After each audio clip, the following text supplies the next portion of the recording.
যদি আপনার শরীরের নোংরা ঠিকমতো পরিষ্কার না হয় তো আপনি হাজার পুষ্টিকর ও ভালো খাবার খান না কেন, এর উপকারিতা আপনি কোনোদিনই পাবেন না। আর যখনই আপনার শরীরের নোংরা পরিষ্কার হবে তখন আপনার পাচনতন্ত্র খুব ভালোভাবে কাজ করতে পারবে, খাবার ঠিকমতো হজম হবে, শরীরে আগের তুলনায় বেশি শক্তিকে অনুভব করার সাথে সাথে স্কিন পরিষ্কার হতে শুরু করবে, ওজন কমানো বা বাড়ানো সহজ হয়ে যাবে, পিম্পল, দাগ, অ্যাকনে যা আছে সেগুলি সবই ঠিক হতে শুরু করে দেবে এবং বহু জটিল রোগ হওয়ার রিস্কও কমে যাবে। So let's begin. তো চলুন, সবথেকে প্রথমে আমরা জানি যে আমাদের শরীরে নোংরা জমা হয় কিভাবে।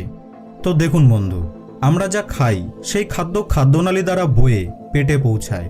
পেটে অবস্থিত হাইড্রোক্লোরিক অ্যাসিড এই খাবারকে ভাঙতে শুরু করে, তারপরে এই ভেঙে যাওয়া খাবার স্মল ইন্টেস্টাইন মানে ক্ষুদ্রান্তে গিয়ে পৌঁছায়, যা পরে মলের আকারে লার্জ ইন্টেস্টাইন মানে বৃহদান্ত দ্বারা শরীরের বাইরে বেরিয়ে যায়। বাট এই প্রক্রিয়াকালীন আমাদের ইন্টেস্টাইনে সবথেকে বেশি নোংরা জমা হয়ে যায়। যদি আমরা আমাদের ইন্টেস্টাইনকে জুম করে দেখি তো এটি দেখতে ঠিক এইরকম। এর মধ্যে আঙুলের মতো দেখতে ছোট ছোট ঝিল্লি থাকে। এই ঝিল্লিগুলি পাকস্থলিতে ফিল্টারের মতো কাজ করে। এই ঝিল্লিগুলির ভেতরে থাকে শিরা, যা আমাদের শরীরের প্রতিটি অংশের সাথে যুক্ত থাকে।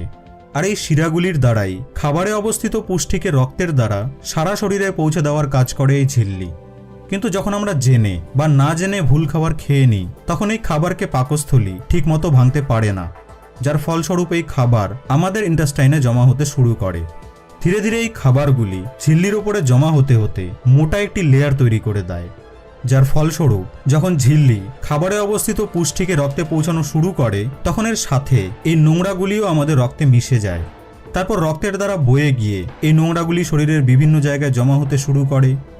যখন এই নোংরা রক্তের দ্বারা আমাদের লিভারে গিয়ে পৌঁছায় তখন ফ্যাটি লিভার এবং জন্ডিসের মতো রোগ সৃষ্টি হয়।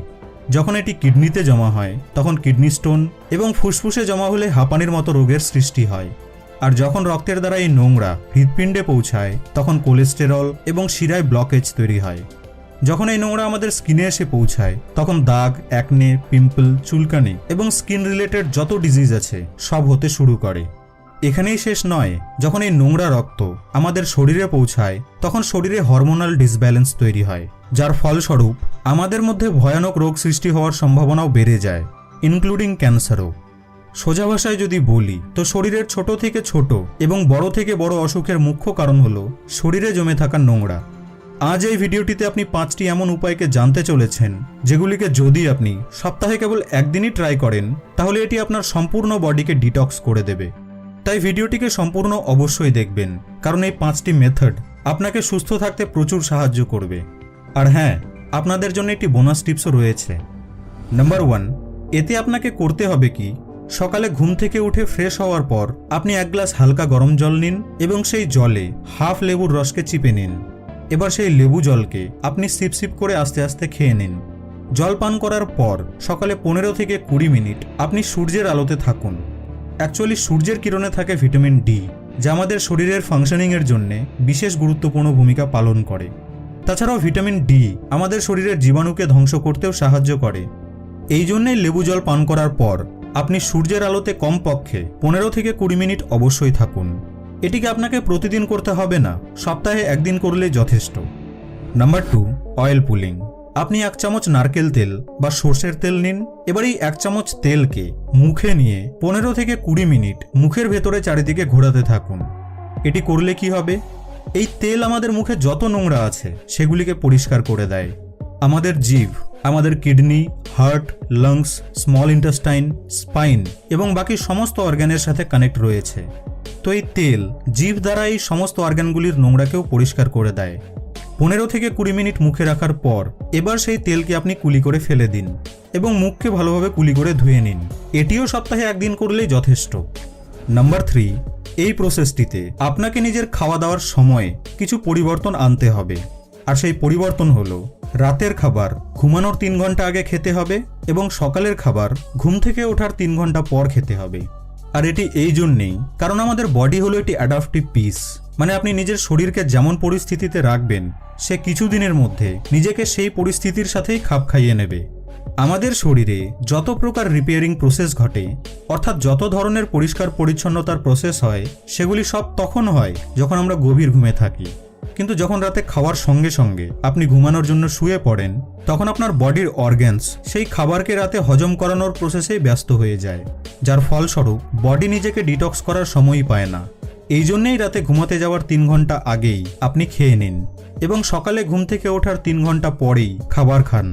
এতে হবে কি, রাতের খাবারগুলি ঘুমানোর আগেই সম্পূর্ণভাবে ডাইজেস্ট হয়ে যাবে এবং যখন আপনি রাতে ঘুমাবেন তখন আপনার বডির অর্গ্যানস নিজেকে ভালোভাবে ডিটক্স করতে পারবে। পারলে খাওয়া দাওয়া করার 10 মিনিট পর আপনি ছোট একটি আদার টুকরো এবং সামান্য একটু গুড় চিবিয়ে খেয়ে নিন। এই দুটি জিনিস আপনার শরীরের সমস্ত নোংরাকে খাবারের সাথে টেনে শরীরের বাইরে বের করে দেয় এবং আপনার খাবারকে ভালোভাবে হজম করাতেও সাহায্য করে। নাম্বার 4, কি খাবো আর কি খাবো না। যখন আপনি নিজের শরীরকে ডিটক্স করবেন তখন 1-2 সপ্তাহ বেশি তেল জাতীয় খাবার থেকে দূরে থাকুন। প্যাকেটের ফুড, চিপস, কোল্ড ড্রিঙ্কস এবং চিনি দ্বারা তৈরি সমস্ত প্রকারের খাদ্য থেকে দূরে থাকুন, কারণ এই জিনিসগুলি আপনার ইন্টেস্টাইনে নোংরা রূপে জমা হয়। এবার কি খাবো সেটি শুনুন। তো দেখুন, আপনি আগে যেমন খাবার খেতেন ঠিক তেমনই খান। খাবারের মধ্যে কোনো পরিবর্তন আনতে হবে না, বাস একটি জিনিসেরই ধ্যান রাখতে হবে, যা হলো শাকসবজি। যখনই খাবেন তো মনে রাখবেন যে পাতে যেন শাকসবজি বেশি থাকে, মানে আগে খাওয়া দাওয়ার সময় যতটা শাকসবজি পাতে নিতেন তার থেকেও বেশি সবজি যেন এখন আপনার পাতে থাকে। শাকসবজিতে প্রচুর পরিমাণে ফাইবার থাকে, আর এই ফাইবারই আমাদের ইন্টেস্টাইনের সমস্ত নোংরাকে টেনে মলের সাথে শরীরের বাইরে বের করে দেয়। নাম্বার 5, সারাদিনের মধ্যে 25 থেকে 30 মিনিট এমন একটি সময় বের করুন যে সময়টিতে আপনি ফিজিক্যাল অ্যাক্টিভিটি করবেন বা গেম খেলবেন, দৌড়াবেন, ওয়ার্কআউট করবেন, এক্সারসাইজ করবেন, যাই করুন, বাট 30 মিনিট যেন ফিজিক্যাল অ্যাক্টিভিটি হয়। কেন? কারণ যখন আপনি কোনো প্রকার ফিজিক্যাল অ্যাক্টিভিটি করেন তখন আপনার শরীর থেকে ঘাম বেরোতে শুরু করে। এই ঘাম আপনার শরীরের নোংরাকে বের করে দেয়। তাই সারাদিনে কমপক্ষে 30 মিনিট নিজের শরীরকে সুস্থ রাখার জন্য অবশ্যই বের করুন। এই 5টি টিপস ছাড়াও আমি আপনাকে একটি বোনাস টিপস বলি, যা হলো ফাস্টিং। প্রতিটি ধর্মেই আপনি ফাস্টিং বা উপবাসের নিয়ম পাবেন। যদি আপনি হিন্দু হন তাহলে পুজো বা একাদশীতে ফাস্টিং করা হয়, যদি আপনি মুসলিম হন তাহলে রোজা রাখা হয়। আপনি হয়তো ভাবেন যে ফাস্টিং বোধহয় ধার্মিক কোনো জিনিস, কিন্তু আপনি জেনে অবাক হবেন যে প্রাচীনকালের লোকেরা নিজের বডিকে ডিটক্স করার জন্যই ফাস্টিং করতেন। যখন আপনি ফাস্টিং করেন তখন কোনো কিছু খাওয়া যায় না।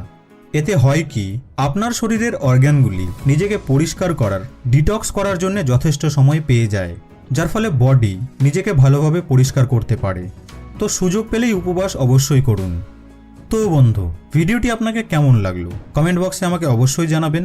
ভিডিওটি ভালো লেগে থাকলে লাইক এবং শেয়ার করতে ভুলবেন না কিন্তু। আপনাদের সঙ্গে আবার দেখা হবে নেক্সট ভিডিওতে।